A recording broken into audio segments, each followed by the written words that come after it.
Hello my dear students, from our previous class we are going to discuss xenon and oxygen compounds. We are continuing from the previous class. Okay, in this class we are going to discuss about the xenon and oxygen compounds. Let's see the reaction. Hydrolysis of xenon tetrafluoride and xenon hexafluoride with water gives xenon trioxide. Okay, in this reaction we are going to do the hydrolysis of what? Xenon tetrafluoride with water and then xenon hexafluoride with water. Both are going to give a same product. Okay, let's see the equation. The first equation indicates that xenon tetrafluoride it reacts with 12 moles of water to produce the xenon element, and it also produces the xenon trioxide. That is our needed product. Okay, it's also going to act like as fluoridating agent. Is going to xenon fluoride is going to act like a fluoridating agent. And next reaction, xenon hexafluorides again react with 3 moles of water to produce xenon trioxide. Okay, let's see the next type of reaction. That is to be known as partial hydrolysis of xenon hexafluoride gives oxyfluorides. Xenon hexafluoride gives on the partial hydrolysis is going to form a oxyfluorides, that is in the form of xenon oxy tetrafluoride and xenon dioxy difluoride. Then let's see the reaction. On the partial hydrolysis of water with the xenon hexafluoride with water, we are going to form of xenon oxy tetrafluoride and a HF molecule. Next, in the same process, xenon hexafluoride, which will increase 1 moles of water, is going to have a, compared to the previous one, which we have increased 1 more moles of water. That is of 2 moles of water. We are getting the xenon dioxy difluoride. That should be known as oxyfluorides. Okay, let's see the structure of xenon compounds. The very important one is xenon difluoride, which is a white crystalline solid which having the linear geometry. Okay, let's see its shape. Okay, this is the actual shape of the xenon difluoride. These are the 2 fluorine molecules and it is having the 3 lone pairs of electrons. Okay, let's see its geometry. Its geometry is going to be having linear geometry and it is having bond angle around 180 degree. Okay, if I remove this one, it is going to have 180 degree. Okay, this is the bond angle for this one. Okay, so next topic, that is known as xenon tetrafluoride. This one is colorless crystalline solid which having the geometry of square planar geometry. Okay, xenon tetrafluoride having the colorless crystalline solid and it's having square planar geometry. Let's see its shape. Okay. Okay, it's having square planar geometry.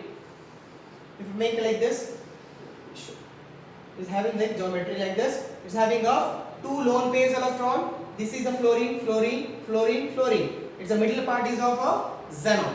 Okay, its electron geometry is a octahedral one. We are only consider this is geometry. It's a shape. It's a geometry.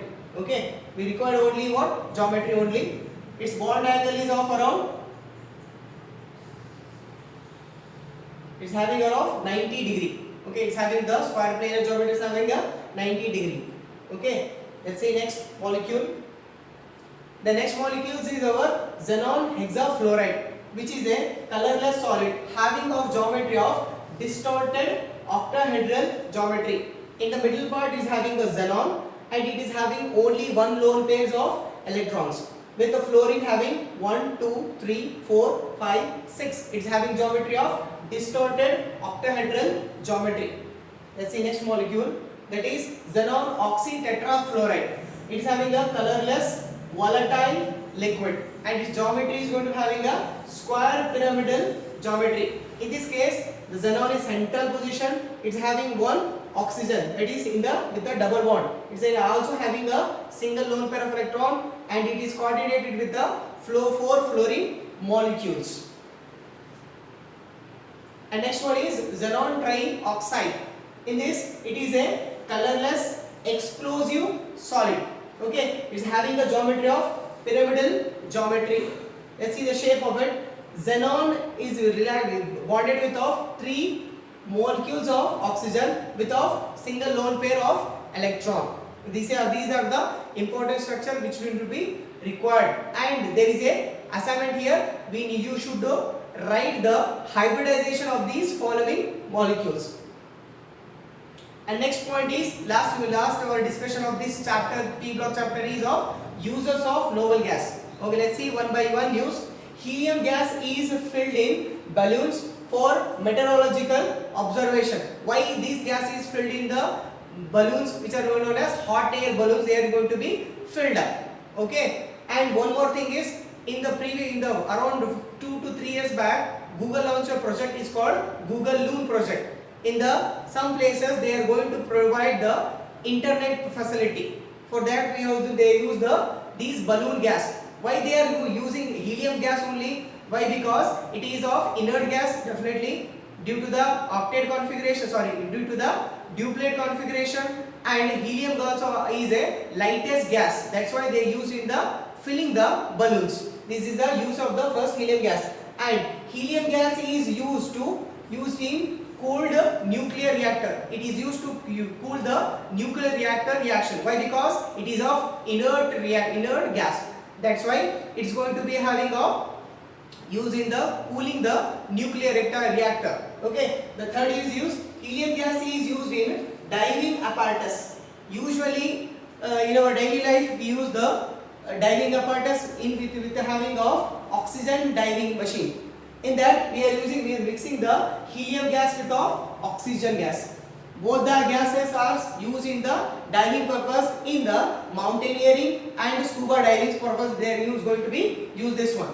And next point is the liquid helium is used in the cryogenic agents. These are the machinery which are used in the rocket, aeroplane propulsion. They are going to be used in the future purpose. They are having the high application. Let's see next uses.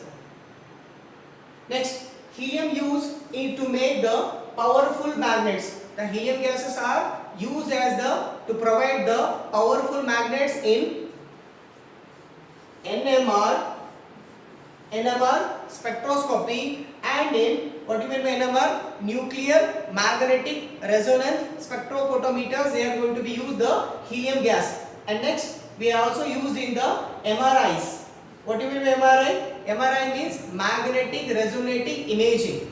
They are using to scan the we use the what, X-rays. In that similarly purpose we use the MRI scanners. Okay. Next use, neon is used to make the discharge tube. The vacuum tubes are going to be used by using this neon gas.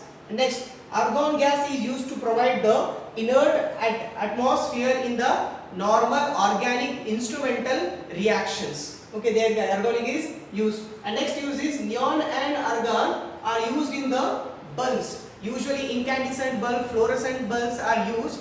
They are using in the inside the bulb. They are including the neon gas and of argon gas. Sometimes they are also using the helium gas also. Next point is krypton, argon, helium are used to make the fluorescent bulbs. I already told that some other coloring agents for the signaling process, they are using the krypton, argon and helium. These noble gas having the different color projection for the signaling the substances. And next, krypton is used to make advertisement signals. Okay, large hoardings at the night time. There is going to be, it look like you should like LED bulbs. In that LED bulbs, they are going to fill up the krypton, neon, argon, and some other noble gas are also going to be filled in that. The next use is the noble gases are used to make high efficiency torch and helmet to get used in the mining process. In the miners, they used to work in the beneath of the earth.